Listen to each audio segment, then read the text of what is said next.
किसने आदेश दिए जी। उस आदेश पर क्या कुछ हुआ वो समय देखा जाएगा, किसने किसको कांटेक्ट किया और कहां पर चीजें हुई। तो ये कई सारी चीजें हैं और उसमें सीधी भागीदारी किसकी कि वाकई कोई अपराधी है और हमारी पुलिस को इस तरह से कोई थ्रेटिंग दे रहा है तो वो बचेंगे नहीं। एक सरकारी नौकरी और 1 करोड़ की सहायता देने की बात की जा रही है, तो क्या ये देखा जाए कि ये उनकी न्याय की तरफ जो है एक बड़ा कदम माना जाए? भरत तिवारी की मां का कहना है कि भाई मेरा बेटा जब अच्छा काम कर रहा था तो आप उसे शहीद का दर्जा दीजिए ना, ताकि एक मैसेज जाए। सरकार की जो दिशा है इस पूरे मामले में वो ये है कि हम परिवार वालों को विश्वास में लें, भरोसा दिलाएं और ये भरोसा दिलाएं कि भाई पुलिस से चूक हुई है, पुलिस ने गलतियां की है। जातीय समीकरण की बात कही गई और उसको घर घर तक ले जाने की बात कही गई कि देखिए किस तरीके से सम्राट चौधरी की पुलिस ने भरत तिवारी को गोली मार दी। नमस्कार, स्वराज पोस्ट के खास कार्यक्रम पैनी नजर में आप सभी दर्शकों का बहुत बहुत स्वागत है। मैं हूं आभा। देखिए, जिस तरीके से भरत भूषण तिवारी फेक एनकाउंटर के मामले में सम्राट चौधरी ने परिवार को आर्थिक सहायता दी, लेकिन अब कह ले कि सम्राट सरकार जो है वो फंसती हुई नजर आ रही है, क्योंकि भरत तिवारी की मां आशा देवी ने साफ तौर पर कह दिया है कि उन्हें पैसे का कोई लालच नहीं है, उन्हें सिर्फ अपने बेटे को इंसाफ दिलाना है। इसके साथ ही वो कह रही है कि 11 आरोपी जो बाहर फरार घूम रहे हैं उन्हें जेल हो। इसी के साथ हम बातचीत करेंगे हमारे senior journalist Amit Singh sir से। सर, जिस तरीके से सम्राट चौधरी की सरकार जो है भरत तिवारी परिवार को एक सरकारी नौकरी और 1 करोड़ की सहायता देने की बात की जा रही है, तो क्या ये देखा जाए कि ये उनकी न्याय की तरफ जो है एक बड़ा कदम माना जाए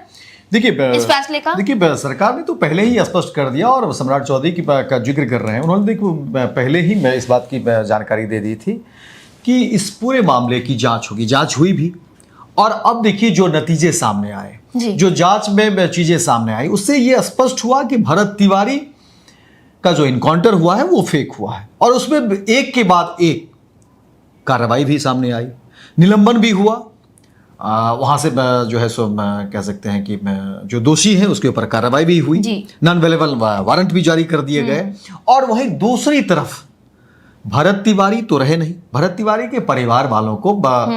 सरकारी जो सहायता है, आर्थिक मदद की बात कही है सम्राट चौधरी ने, और दूसरी तरफ कहा गया कि परिवार के 1 लोगों को नौकरी दी जाएगी। लेकिन अब भरत तिवारी की मां ने उन तमाम चीजों का खंडन किया है। भरत तिवारी की मां आशा देवी ने कहा कि मुझे पैसे नहीं चाहिए, मुझे नौकरी नहीं चाहिए, क्योंकि मेरा बेटा आम आदमी के लिए काम कर रहा था, गरीब आदमी के लिए काम कर रहा था। जो विस्थापित लोग थे जमनिया गांव में, जो बाढ़ आई हुई थी और उससे जिनके घर उजड़ गए, जो विस्थापित हो गए, उनके पुनर्वास के लिए तो भरत तिवारी लड़ाई लड़ रहा था ना। तो हमारा बेटा, मेरा बेटा जिस काम के लिए लड़ रहा था, जिन लोगों के लिए लड़ रहा था, उनके लिए सरकार काम करे, उन विस्थापितों के पुनर्वास के लिए सरकार को काम करना चाहिए। दूसरी तरफ क्योंकि मेरा बेटा अच्छा काम कर रहा था, समाज के लिए काम कर रहा था और पुलिस ने फेक इनकाउंटर करके गोली मारी है, तो एक जो मैसेज गया है तो मेरे बेटे को शहीद का दर्जा मिले।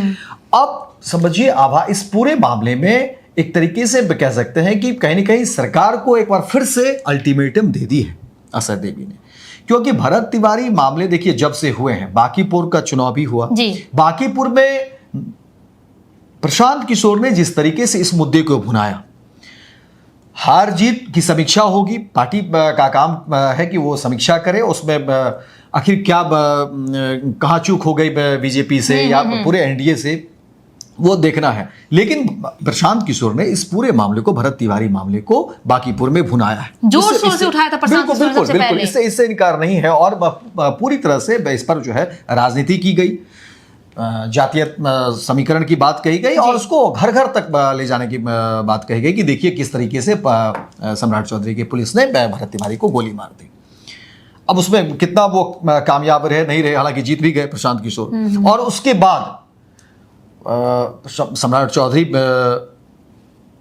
के आवास पर वहां जो है मुलाकात होती है परिवार वालों की। भरत तिवारी की मां पहुंचते हैं, परिवार के कई लोग होते हैं, तस्वीर और इसके बाद ही खबर सामने आती है कि एसटीएफ जवान अक्षय कुमार की गिरफ्तारी होती है। तो देखिए, भरत तिवारी की मां ने एक बार फिर से अल्टीमेटम दिया है। अब सरकार को सोचना है,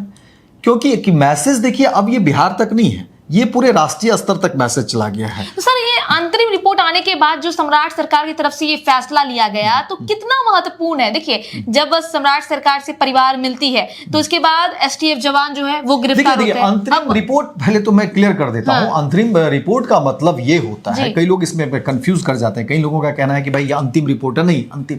जांच, अब तक जो जांच हुई, अच्छा, जो जांच टीम थी, उन्होंने अब तक यानी टिल डेट, जांच तो आगे भी होगी, हाँ, और हो सकती है और उसमें फिर चीजें कुछ और भी निकल सकती है, लेकिन इसलिए ये कानूनी शब्द है एक तरीके से। यानी अब तक जो जांच हुई, इस बात को, वर्ड को समझना होगा। अब तक जो जांच हुई है उसमें जो नतीजे सामने आए हैं, तो अब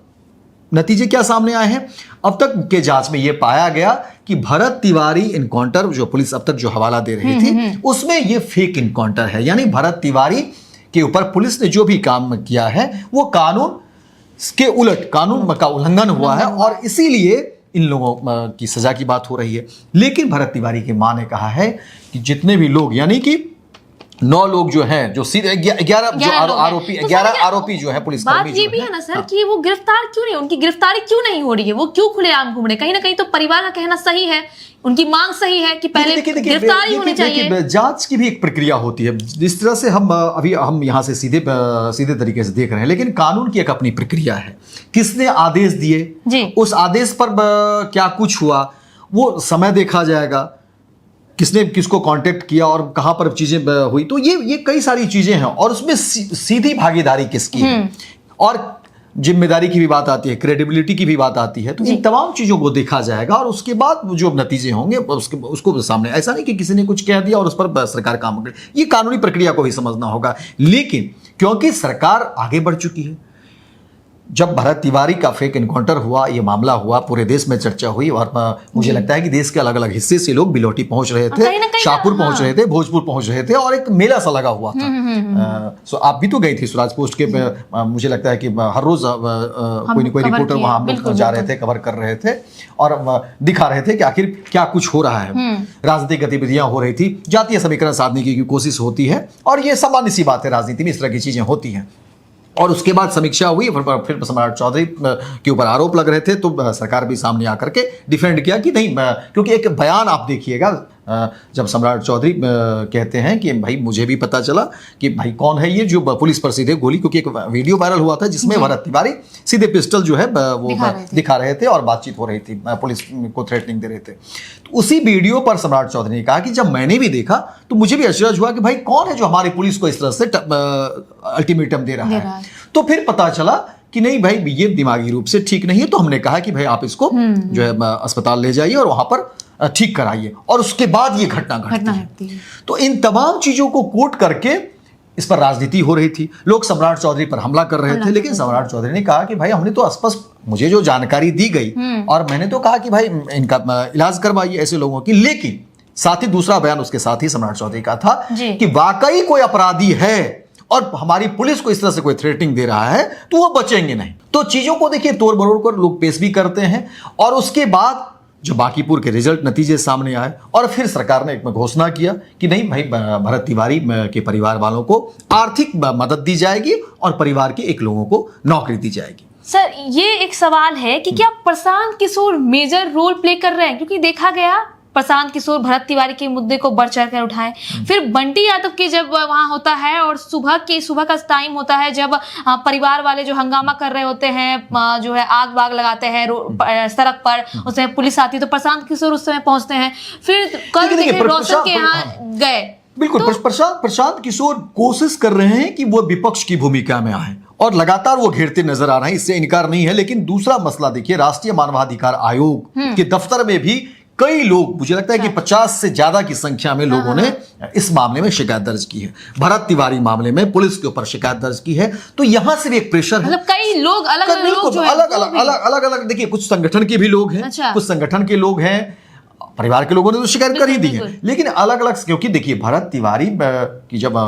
ये एनकाउंटर को लेकर के मैंने पहले भी कहा कि देश के अलग अलग हिस्से से लोग पहुंच रहे थे, पूरा देश में ये हर जगह चर्चा पे हर रहा। मुद्दा हाँ। चर्चा में रहा, और उसी का नतीजा मैंने कहा ना कि उसी का नतीजा भी रहा कि देखिए बांकीपुर में किस तरह से प्रशांत किशोर ने इस मुद्दे को भुनाने की भी कोशिश की, और एक चूक ऐसा लगता है कि राजनीतिक रूप से कहा जा रहा है कि एक चूक सरकार की तरफ से हुई है कि आखिर इस मुद्दे को जिस तरह से डिफेंड करना चाहिए वो नहीं कर पाई, और एक मामला गर्म होता हुआ दिखा और बांकीपुर के लोगों ने इस पर नाराजगी जताई। लेकिन ठीक है, फिर सरकार इस पर फैसला लेते हैं, और अब क्योंकि देखिए अब भरत तिवारी की मां जिस तरह से सामने आई है और कहा कि भाई अब यहां से देखिए अब सरकार को ये काम देखना होगा कि आप भरत तिवारी को शहीद का दर्जा देते हैं या नहीं देते हैं, या फिर 11 पुलिसकर्मियों के ऊपर जो गिरफ्तारी की बात कह रही है उनकी मां, अब उस पर सरकार का क्या बयान आता है वो भी देखना होगा, क्योंकि जांच तो हो गई और इससे फिर ठीक है, फिर यहाँ से जांच आगे बढ़ेगी। बात सर ये भी है ना कि देखिए अभी ये सवाल भी उठ रहे हैं कि क्या भरत तिवारी को इंसाफ मिलेगा, लगता है कि इंसाफ मिलेगा, भले ही अभी तक जो है उन्हें मुआवजा दिया गया है, सरकार की तरफ से दो तीन बातें हैं जो समझ में आ रहा है। देखिए भरत तिवारी को लेकर के अब तो क्लियर हो गया कि भरत तिवारी फेक एनकाउंटर हुआ है, क्योंकि तभी किसी डीएसपी को हटा देना, राजेश शर्मा उतने कड़क डीएसपी थे, हालांकि उसको लेकर के आरोप भी थे कि मुजफ्फरपुर में जब थे तो उस समय भी उसने फेक एनकाउंटर किया था, एक आरोप वहां भी चल रहा था, अभी भी मुझे लगता है कि संभवतः वो केस चल रहा होगा जिसमें वो आरोपी हैं, मतलब उनके ऊपर चल रहा है।